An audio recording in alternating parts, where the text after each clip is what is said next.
It is Amy of Dragon's Apothecary. Happy 2021. I hope that you had a great holiday season. I thought we would start our new year with a little oils and oracle reading, and it is Friday. So I thought we would start that way and see what our oracle cards have to say.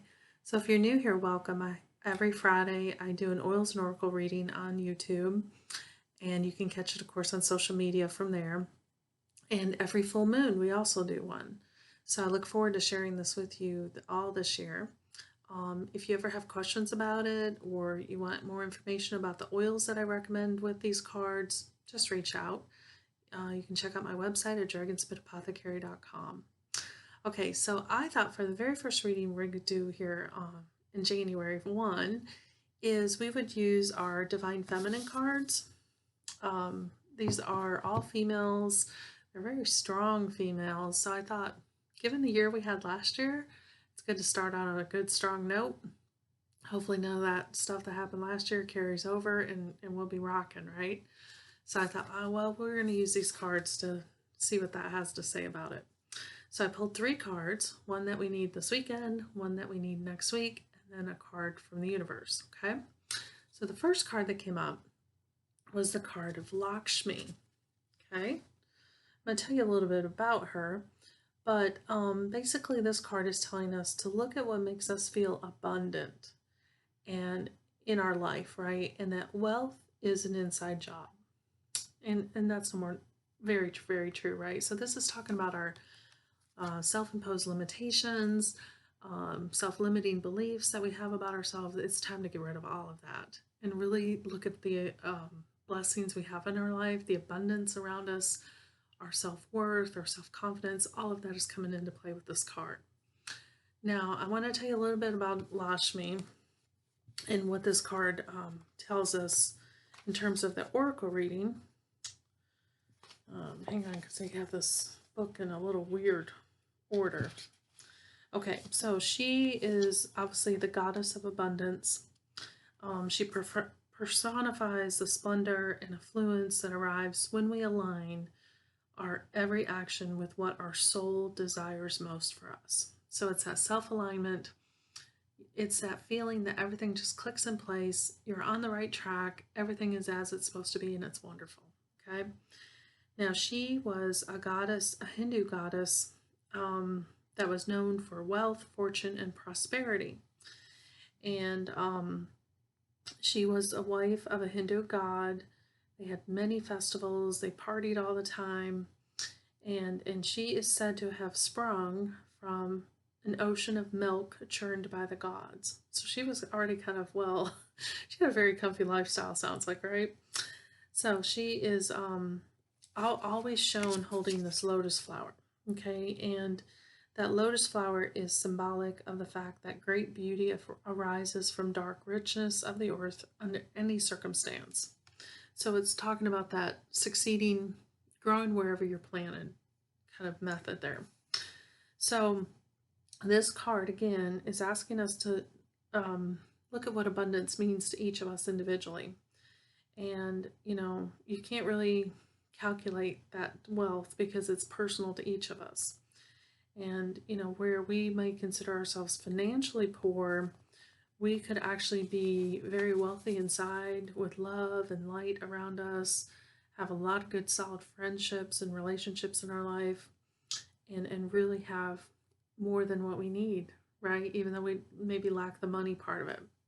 So she reminds us that our ultimate goal is not about making money, but to be able to know our true bliss. Okay, and that's really the essence of this card.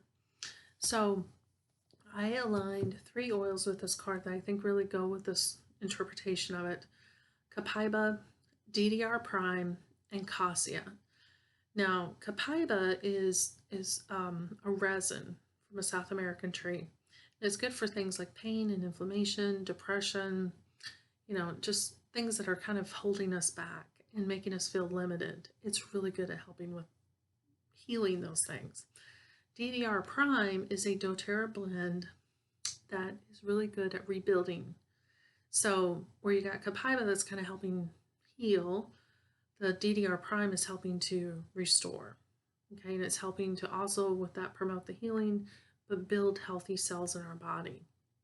And then cassia is a great oil for helping us think about our blessings and what is really important in life and honoring what is important in us that is of value and recognizing our strengths. So I think these three really pair beautifully with this card. And I know if you use them when you think about this reading this weekend, apply some of these oils, you're going to really feel that connection.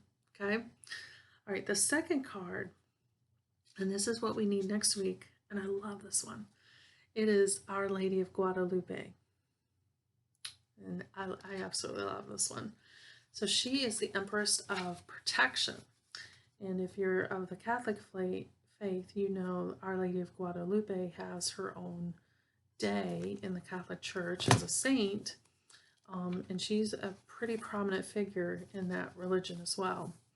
So she is uniquely, around that motherly love, protection, which we all need, right?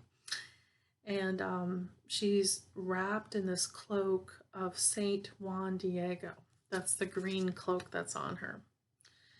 She appeared to him 4 times, the first of which was December 9th, 1531, and she spoke to Juan in his native tongue and asked him to build a church in her honor.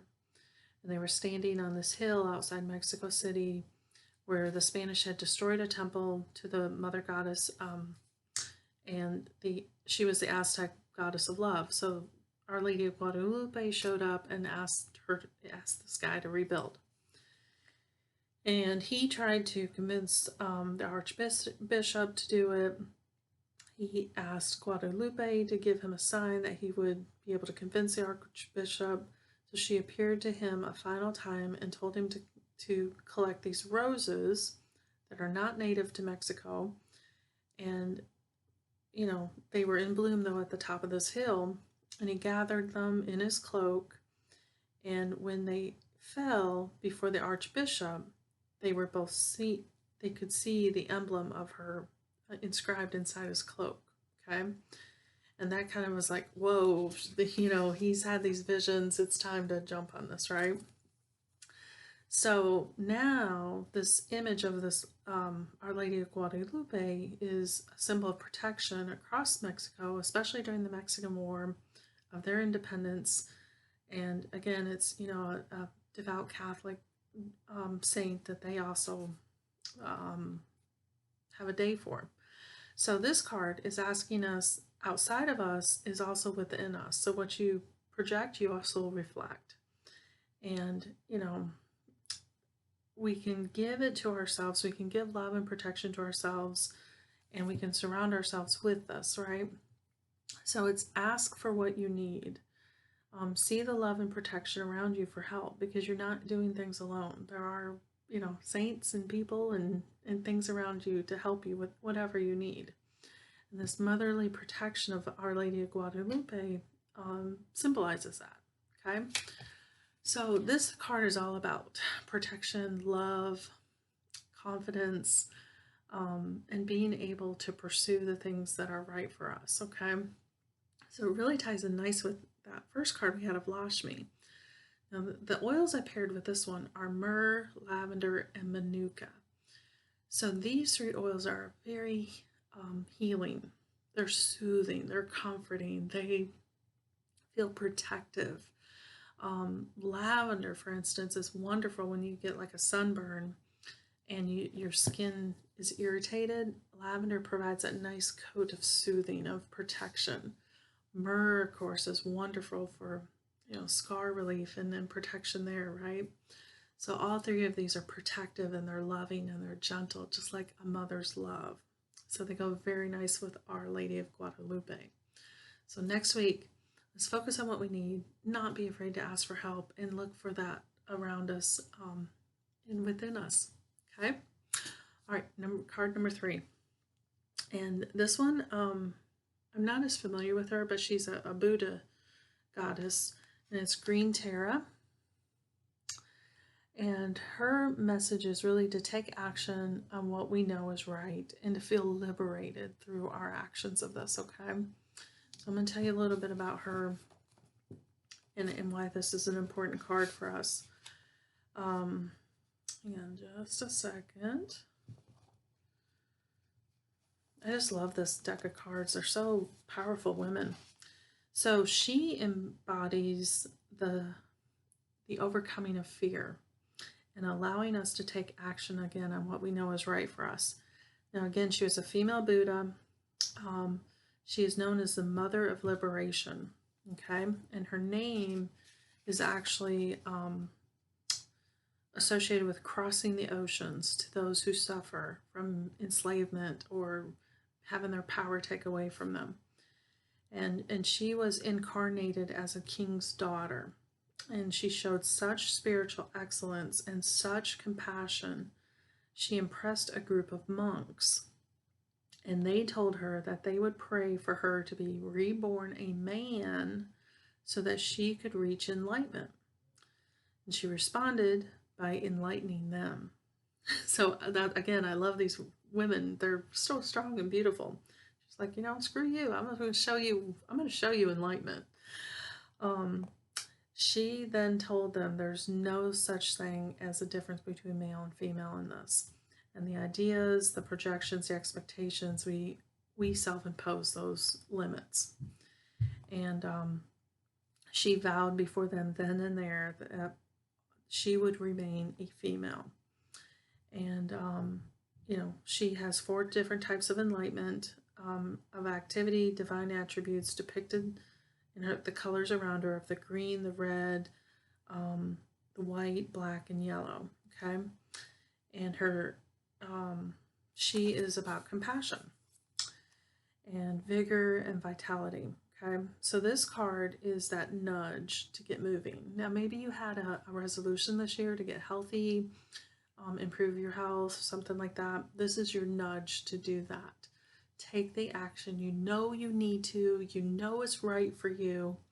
Now's the time to act on it. Now, this being January 1, a lot of us are having those health resolutions that we set for ourselves. We're going to clean out our pantry. We're going to give the holiday food. This is the card that tells you it's right time to do it. Get going on it. Don't delay. Okay, so here's what I paired with this. Grapefruit, peppermint, and clary sage. Now, grapefruit, very detoxifying. I love it in my water. A little couple drops of grapefruit. Oh, it's awesome at keeping you hydrated, cleaning out things in your body you don't need, right? Peppermint is energizing, and it helps you focus. It helps you keep the course of things. I honestly love a little drop of peppermint in my morning coffee. It kind of gets rid of that little fuzz I got going on in the morning. The fog goes away. I'm motivated. I'm energized. I'm ready for my day. Clary sage, I love with the green tarot card because, you know, again, she embodies that feminine spirit, that strong warrior woman. When she told those monks, you know, no, I'm not coming back as no man. I can, please. Okay. Clary sage is about that intuition, that knowing what is right for us and allowing it to come forth. So I love clary sage with this card. And what I typically do is when I'm thinking about what this green tarot voodoo goddess meant and her role in history, I'm usually diffusing clary sage so I can clearly smell it, and I can honestly, it connects and resonates with me on a very deep level. Okay, so there you have it. That's her card reading for January 1. I wish you all a very happy new year. I'm looking forward to spending 2021 with you, talking about oils and oracles. I've got a brand new video log series starting on Tuesdays. It's called Tune In Tuesday.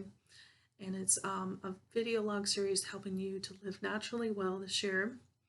And of course, you'll always find my regular blog on dragonspitapothecary.com. So we will talk again soon. Bye.